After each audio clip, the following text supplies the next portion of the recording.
ભાવનગરથી 24 kilometre દૂર કોળિયાક ખાતે નિષ્કલંક મહાદેવ મંદિર આવેલું છે.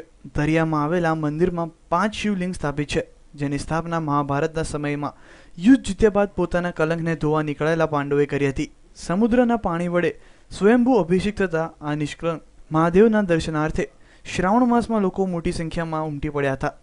દરિયાનું પાણી ઉતરી જતા ભક્તો મહાદેવનું પૂજન કરી ધન્યતા અનુભવે છે. સમગ્ર રાજ્યમાંથી રવિવારે જ લાખોની સંખ્યામાં શ્રદ્ધાળુઓના ઘોડા પર ઉમટી પડ્યા હતા. રાજવી પરિવાર દ્વારા મધ દરિયે બિરાજમાન નિષ્કલંક મહાદેવજીને ધ્વજરોહણ કરવાની સાથે જ ભાદરવાની મેળાનો પ્રારંભ થયો હતો. હિન્દુ સંસ્કૃતિમાં અમાસના સ્નાનનું એક અલગ જ મહામત્ય છે. તેમાં પણ ભાદરવી અમાસનું સ્થાન પવિત્ર માનવામાં આવે છે. આ દિવસે લોકો સમુદ્ર સ્નાન કરે તો તમામ પાપ ધોવાઈ જતા હોવાથી માન્યતા પ્રચલિત છે. ત્યારે ભાવનગર તાલુકાના કોળિયાક ખાતે નિષ્કલંક મહાદેવજી મંદિર દર વર્ષ ભાદરવી અમાસનો મેળો ઉભરાય છે, જેમાં ભાવનગર જિલ્લા ઉપરાંત રાજ્યભરમાંથી લાખોની સંખ્યામાં ભાદરવીનો મેળો કરવા માનવ મહેરામણ ઉમટી પડે છે. નિષ્કલંક મહાદેવ મંદિર ખાતે દર વર્ષની પરંપરા મુજબ ધારાસભ્ય પરસોત્તમભાઈ સોલંકી દ્વારા આ વર્ષે પણ મહાપ્રસાદનું આયોજન કરવામાં આવ્યું હતું.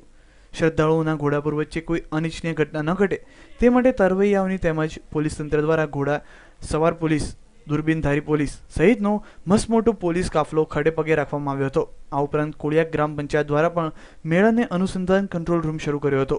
108 એમ્બ્યુલન્સ, મેડિકલ સારવાર કેમ્પો તેમજ દરિયાઈ સુરક્ષા માટે કોસ્ટગાર્ડ પણ દિવસ રાત કાર્યરત રહી હતી. લોકમેળામાં કોઈ અસ્તવ્યવસ્થા ના થઈ જાય તેના માટે અનિચ્છનીય ઘટના ન બને તેથી વહીવટીતંત્ર દ્વારા ચાપતી સુરક્ષા વ્યવસ્થા ગોઠવી દેવામાં આવી હતી. Bureau report, news online, Bhavnagar.